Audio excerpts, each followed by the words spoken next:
Samantala, World Bank nangako ng patuloy na pagbuhos ng mga proyekto sa Mindanao.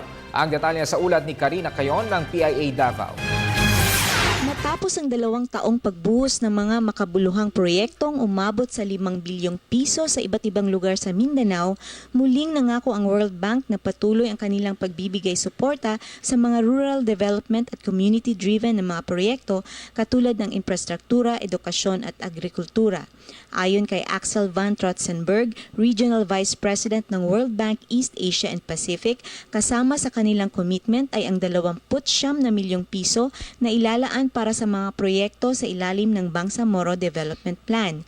Anya, ang kanilang patuloy na pagbuhos ng pondo sa mga proyekto ay indikasyon kung gaano kalaki ang pagpapahalaga ng World Bank sa kanilang mga proyekto na nakapagbago ng buhay sa kanayunan.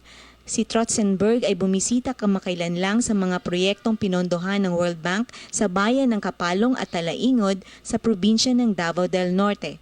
Iilan sa mga proyektong nabisita ay ang tulay at Farm to Market Road na nagkokonekta sa Barangay Dagohoy ng Talaingod at Barangay Semong ng Kapalong.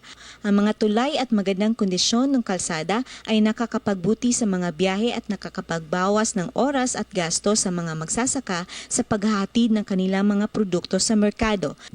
Sa pamamagitan ng Mindanao Rural Development Project, nagbuhos ng 5 milyong piso ang World Bank para sa proyektong tulay at kalsada, samantalang 10 milyong piso naman ang nanggaling sa lokal na pamahalaan.